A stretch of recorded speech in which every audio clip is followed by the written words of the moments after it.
really good baseball game. Obviously, it didn't go our way, but you got to give a ton of credit to Jim and his ball club. I thought, that's what they've done all year. They've really hung their hat on, playing really good offensive baseball, and it was one of those deals where we just couldn't get the last 3 outs, and kind of was a battle of the bullpens there, and who wasn't going to cave first, and it looked like we both caved. But I'm extremely proud of our guys that, after them putting up a 5 spot in the 7th inning to take the lead, you can't say enough about our offensive ball club and what we did coming back. Tommy hitting the 2-run homer, Braden hitting the game-tying homer. There's a lot of things that I'll go back, second-guessing myself the rest of the offseason. But in terms of the effort and the intent of all of our guys in our program, I couldn't be happier. We ended on a sour note, which will stay with us a long time. But, it was something that I thought they went out and the opposing team did something and did a really good job, and they ended up winning the game. I don't think it was anything we did negatively. We would like to pitch a little bit better at the tail end there, but I can't say enough about our guys, our program, and the heart they showed. So congratulations to Texas A&M, and good luck to them the rest of the way. Questions? Coach, you're sitting next to a guy who came back for an extra year and worked his tail off in the offseason to produce this year. What can you say about Tommy Sacco and what he's meant to the team this year and to the program? Coming from a guy that played phenomenal defense his 3 years here, got off to a good start his 2020 year, and COVID hit, and last year was not indicative of what he was as an offensive player. And I think it says a lot about the character of Tommy in terms of, taking a poor year and going to work, still believing in himself, and to come back with, I think, ended up with 14 homers or something like that, a ton of doubles, and one of the best shortstops in the country.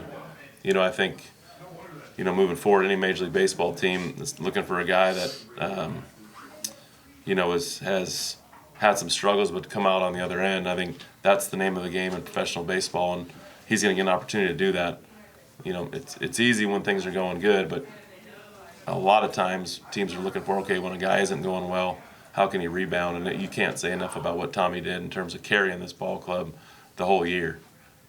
Defensively, offensively, from both sides of the plate. Can't say enough about him. I wish that home run we would have been able to, save the game, and it would have had a little bit better taste in his mouth, but there's not much else you can say.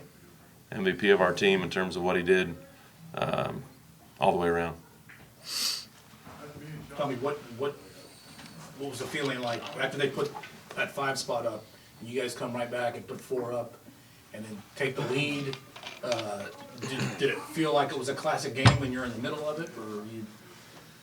Yeah, for a regional championship, that's a pretty good ball game. When they scored those 5 runs, we believed in our offense. We came in and said, let's just do something weird. Let's see what we can do. Let's see what we can manage to come out with. And, we ended up coming back, but unfortunately, it didn't fall in our favor. But, yeah, this whole year we just kept believing in our offense, and our offense kept coming through, and our pitching came through when it needed to, but we just didn't get that result tonight. Kirk, as you navigate A&M's lineup, as you game plan against those guys, what makes that offense so difficult to kind of deliver the knockout punch to? Well, I thought Austin Crope was phenomenal in terms of what he did, the first 6 innings. He did just enough in terms of pitching ahead, and then threw some really good breaking balls. But ultimately, I think, it's a lineup that has an idea of what teams are trying to do to him. So as you can see, they did to Lafayette as well. They kind of seem to get better as the game goes along. And it's guys that, it's an older group. They went in the portal and did a really good job of identifying some hitters. And, you look at the Mosses and the Rocks and, a bunch of those guys that they brought in, Claunch. Guys that have had a ton of at-bats in their career. So it's not like they're facing something or doing something they haven't done before. They've done it at really good universities prior to they came in, and they just do a good job, and I think once they get a little bit of momentum, especially playing at home, it feeds off of itself, and we just couldn't get it stopped. And I think that's the big thing is, we tried to, like I said, I'm going to go back and think about, do we not bring Garrett Wright in that situation and maybe leave him for later? It's like there's so many different things you can Monday morning quarterback on it, but ultimately they did a really, really good job of playing offense at the end of the game. We gave them a little bit, but ultimately, they did a really good job. So I got to tip my cap in terms of, what they did, and they have a great opportunity moving forward. Does that interference rule make sense? You're always trying to get me to talk bad about umpires, aren't you? Well, I mean, what were you and Bill asking them for clarification? Because I didn't understand it. Well, what happened was Tommy swung, and And obstructed. yeah, he swung, and Kalanch basically threw to second base, and they felt like there was interference, and it's really a judgment call. So, I haven't seen the play. I mean, I doubt he's making something up. So it was interference, and that's a big switch right there. But the rules are the rules, and I thought they did a great job of umpiring all night.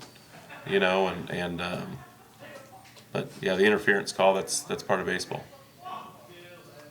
Anything else? Coach, guys, appreciate it. Appreciate it. Thanks for Great the job. hospitality.